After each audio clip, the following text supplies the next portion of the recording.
Hello, Hello. I'm Bernice Mueller de Quadros. I'm from Brazil. I work at the Universidad Federal de Santa Catarina in Brazil. To my right is Christian Rathman from Humboldt University in Berlin, Germany. Today, we will be presenting on international sign language as it pertains to small-scale multilingualism and global-scale multilingualism.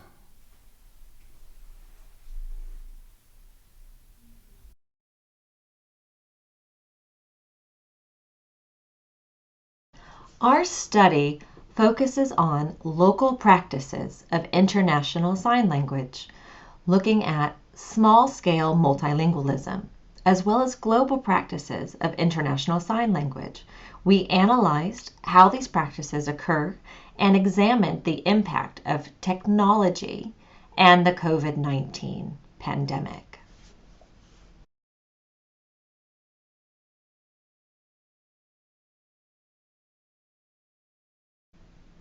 Ultimately, we would like to investigate the properties of international sign language and determine which of these are present on local and global scales.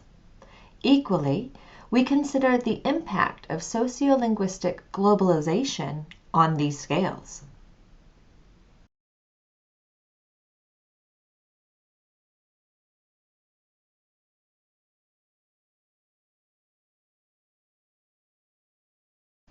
In terms of our methodology, we emailed a questionnaire to deaf participants from across the globe and collected their responses.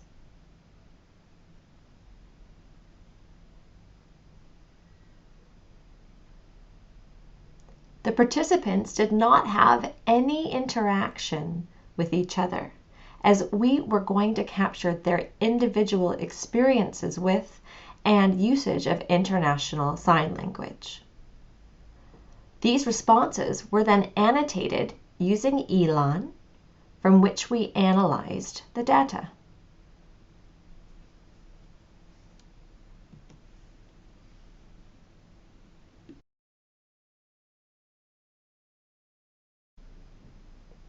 Christian and I took a multimodal approach, meaning we collected data on participant contact with international sign language, whilst also collecting their production of international sign language.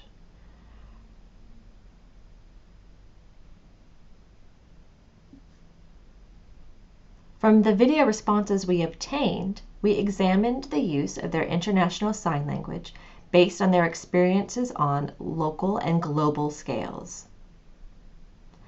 Additionally, our focus was to explore interesting factors within their international sign production, as well as the responses themselves. A multimodal approach facilitated our ability to capture and compare those factors.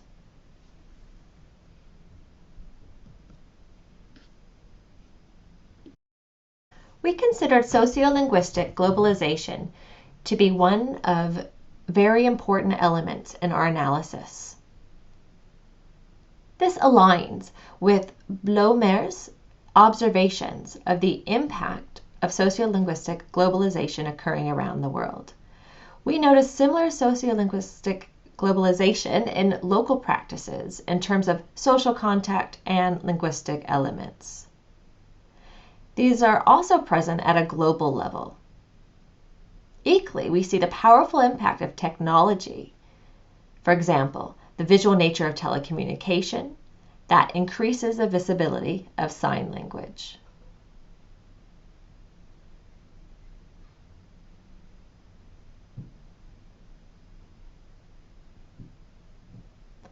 There has been a shift in practice in how technology facilitates communication, socialization, and learning across borders.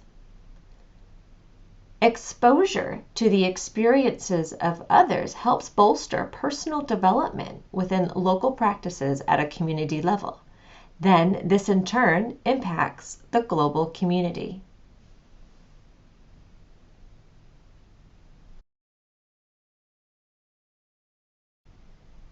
Now we would like to show you an example from one of our research participants, sharing his experience with local scale multilingualism. Considering the multitude of sign language contact across various countries in the same region. Let's have a look. In Eastern Europe, there is Hungary, Czech Republic, Slovakia, Poland, and former Yugoslavian countries such as Serbia, Croatia, Slovenia, and Bosnia-Herzegovina. In this region, there is an incredibly strong deaf network. Personally, my father was involved with sports and also went on to Austria, but only on occasion. Bear in mind, this was after the collapse of communism, but the connections and contexts still remained the same. People would travel across the region and interact with each other. We often attended football events because my father was involved with it. These were always massive gatherings of deaf people with a range of different sign languages, all in one place. Everyone across communities, including children, would gather and chat. There was such a mix of languages at these events. I don't know whether it was international sign per se, but we were all able to communicate well enough. Now, my grandparents lived during the communist times. They also had friends from across the region, such as in Poland, Czech Republic, Slovakia, and Yugoslavia. Most of their contacts, however, were from the DDR, or in English it's GDR. This was East Germany under communism, back when Germany was divided. People would come to my grandparents' house. They would party, hang out, smoke, drink, eat, and just sign for hours and hours. This is what I was exposed to growing up, which was a variety of international sign in itself.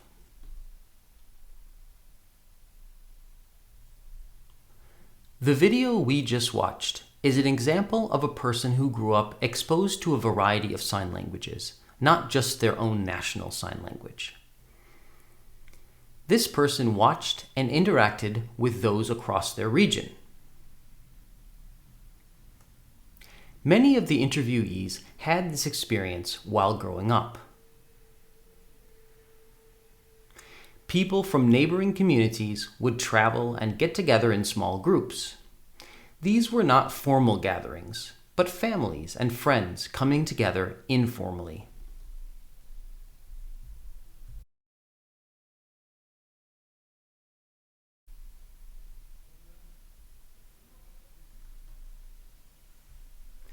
Next, there are two clips we would like to show.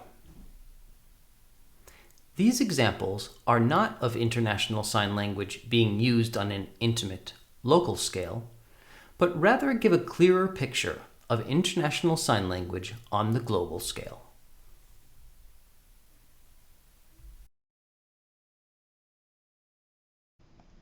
The use of international sign has been exponentially expanding. This is largely due to use of the internet, increase in travel resulting in more socialization, more presentations in sign languages, among other factors.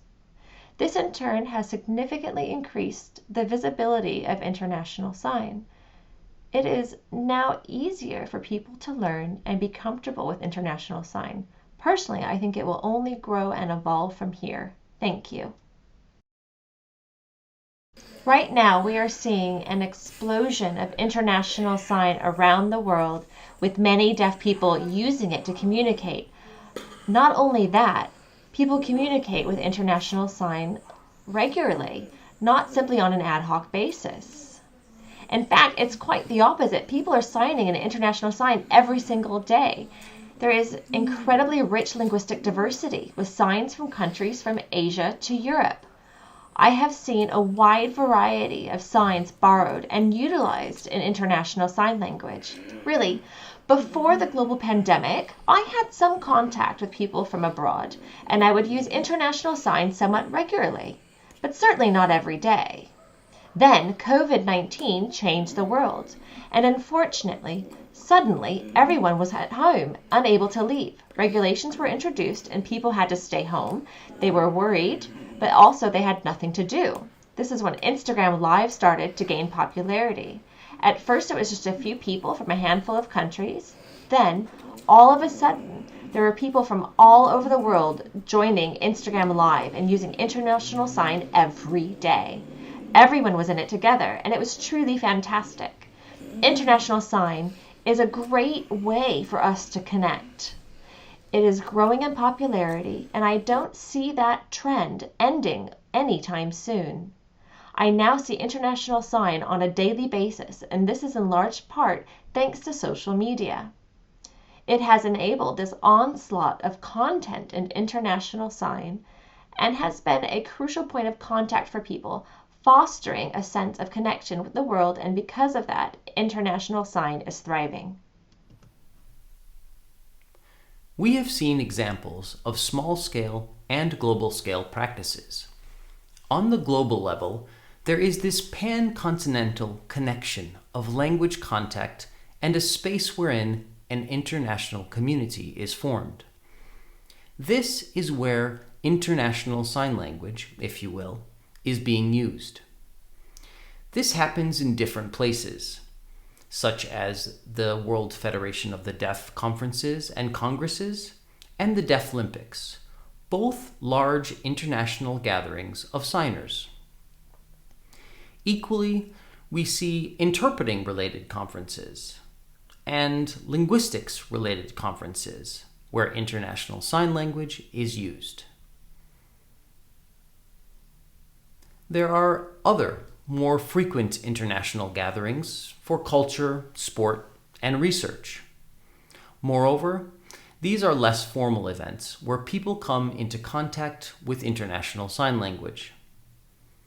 Additionally, we see political campaigns with people attending rallies and engaging with political activities in international sign language.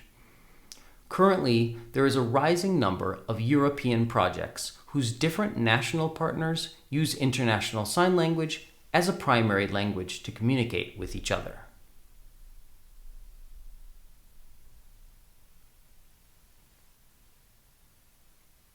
On the previous slide, and with the 2 video clips of our participants, we understand that the use of international sign language is multiplying. This increase is greatly facilitated by technology. Facebook alone, as a social media platform, creates a space for unlimited online interaction. Additionally, vlogs are uploaded in international sign language, bringing in high volumes of viewers who are in turn getting exposed to international sign language and creating international sign language content of their own with proliferate results. Social media has truly created a steady stream of international sign language content. Due to the COVID-19 pandemic, there has been an uptick in virtual meetings using platforms like Zoom. Virtual workshops are organized by those from different countries. Say, for example, an organization in Mexico decides to host a conference. They would put a call out for international presenters and invite them to present via Zoom. The hosts would then arrange interpretation for international sign language and the national sign language. We are seeing these virtual conferences occur worldwide, in Brazil or in my country, Germany, and they are taking place more frequently than ever. These virtual conferences have allowed for more networking and contact with international sign language. In total, you have watched 3 videos. The example of small-scale international sign language usage, and the 2 examples of global scale. The initial video clearly demonstrates multilingual international sign language occurring at a local, regional level, whilst the latter 2 videos illustrate international sign language at the global scale. It is safe to assume at this point you understand these 2 domains as they pertain to multilingualism and contact. With this in mind, Ronisi and I decided to look at Blumart's work from 2010, which Ronisi previously mentioned, on sociolinguistic globalization. We selected one example from his research, the sample which was conducted in Africa, the use of Swahili as a lingua franca. Africa is rich with local languages, so numerous that it is not feasible for speakers of the various languages to learn all of the others, and therefore Swahili is used as a bridging language or lingua franca. Cultural practices and language practices are catered for within Swahili, similar to and respecting those norms which are found in the various local languages. This work was beneficial when considering the cultural and linguistic practices of national sign languages. In my case, German Sign Language or Brazilian Sign Language for Ronisi.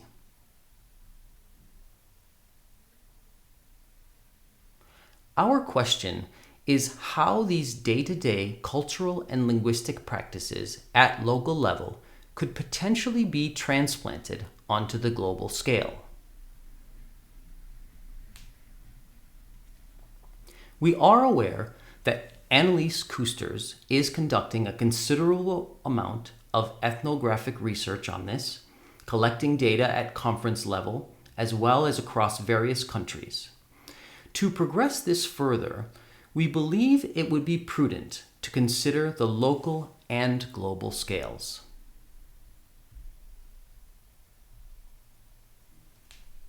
Consideration for more general linguistic and cultural practices have been made as explained on the previous slide. Now we would like to show a parallel to the Swahili example as a lingua franca within our own work. At local level, I communicate comfortably in my national sign language, yet there is hesitation and uncertainty when trying to adjust to the global, international sign language community. It is not a clear, simple transition. While there is interest and motivation to want to become more fluent in international sign language and be part of these transnational signing communities, it is a process which moves from local to regional, from regional to global levels. This motivation and like-minded interest fosters the vitality of this linguistic cultural phenomenon. In the past, signers physically came together for an event, for a fixed amount of time, and then returned home. The literature thus far has documented international sign language from that situational, in-person event paradigm. The commentary to date has stated that because of this, international sign is not used consistently enough to warrant being a language, a rhetoric we are all familiar with. However, Ronisi and I believe that is not accurate in this day and age, as we are no longer only exposed to our national sign languages. We now operate and communicate in many regional and global settings, interacting with ease at those events. It is no longer the case that one presents an international sign and interacts informally in their national sign language. It is the case that we can adjust our register to present formally in international sign language and interact with an informal brand of international sign language at the same event. We have observed this from our data and personal experience and believe it is a fascinating theme that deserves further research.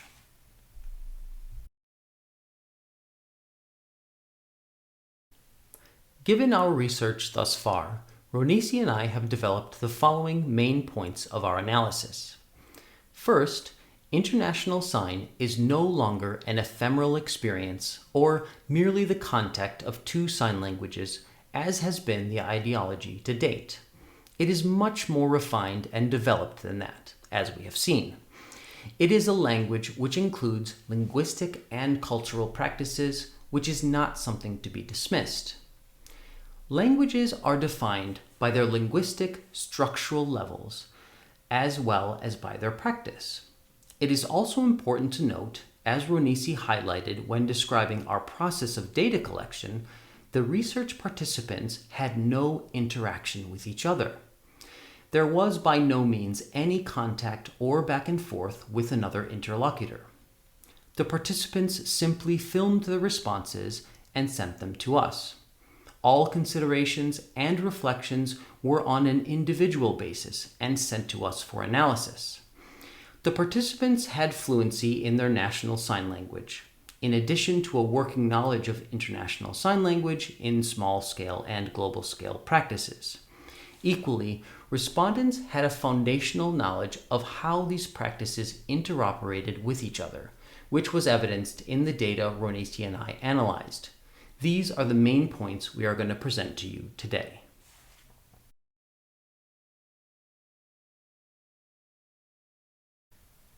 Ronisi and I would like to open a dialogue regarding the points we've raised, and we are open to any considerations you may have. We suggest 3 points of departure. First, the fact that International Sign Language did not just suddenly appear as a fully formed language for everyone to use. In fact, it is founded on substantial experience, which includes exposure to linguistic and cultural practices. With time, these practices became entrenched in one's language use. It is a process of consistent adjustment and accommodation that one must embark on, and it takes time and effort.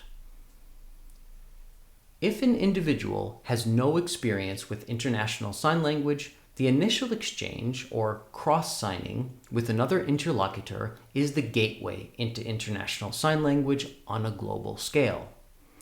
This trajectory is comparable to the learning experience of a second language, or L2 learner. The language exchange and negotiation is like a dance as the interlocutors adjust and adopt their journey to language proficiency. That process of language experience is what we have looked at, alongside the self-reflection of the participants.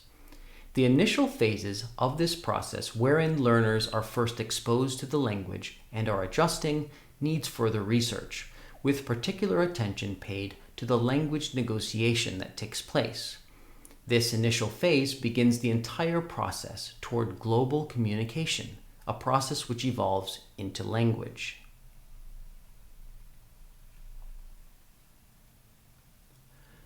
We are certainly not suggesting that the beginning of the process is not language and the end of the process is formal language.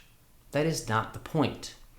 In fact, language is at every phase of this process. However, individuals acquire the language via exposure and experience, on top of which knowledge is also acquired.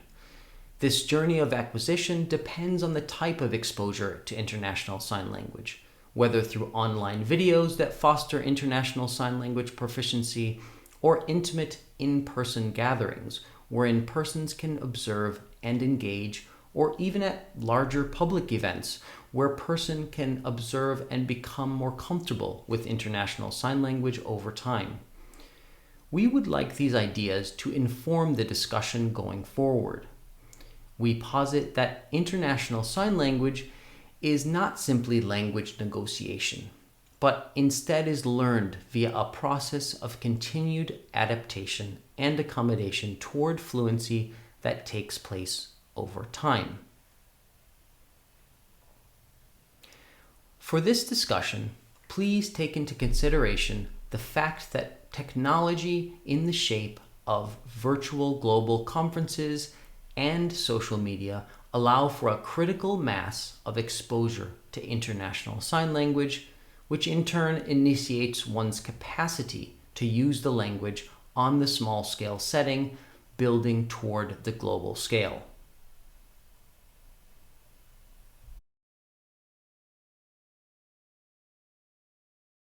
To sum up, Christian and I have analyzed experiences of participants from numerous countries considering small and global scale practices. We have observed sociolinguistic parameters present within those interactions and have documented the consequences of contact signing on the acquisition and development of International Sign Language of the participants. Indeed, International Sign Language has all the features of a language, and these features have been observed in our dataset.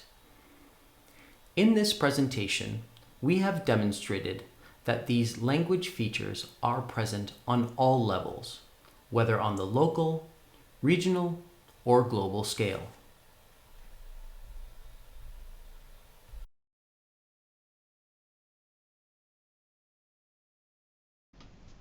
In addition to that, we have seen that International Sign Language is a sociolinguistic globalization phenomenon, which is present from small to larger scale practices, as we have briefly illustrated.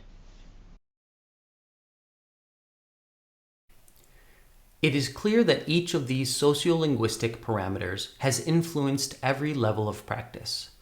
Crucially, technology has created easy virtual communication, which in turn facilitates sociolinguistic globalization. Whilst technology has had tremendous impact on a global scale, it has influenced regional networking within silos too, although to a lesser degree.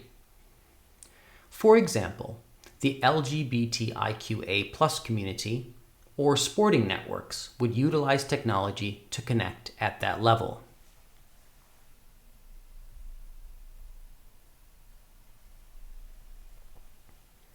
Travel for various in-person events and leisure activities is also a significant factor. Often, these in-person events would take place on the basis of the deaf network. Equally, families who are located in neighboring countries will cross borders to visit each other. This type of small-scale cross-border interaction has been happening for well over a century. Although the impact of technology is a much more recent development, factors such as travel and deaf networks have been happening for an immeasurable amount of time.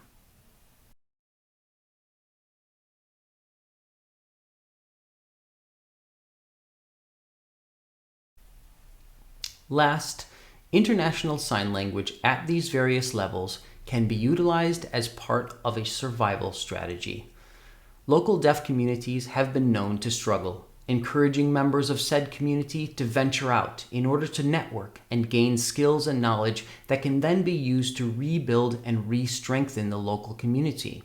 Of course, the influence of International Sign Language on national sign languages is a hot topic of debate, as there is a sense that national sign languages are being diminished by International Sign Language. The impact of International Sign Language on national sign languages is an issue which deserves further research.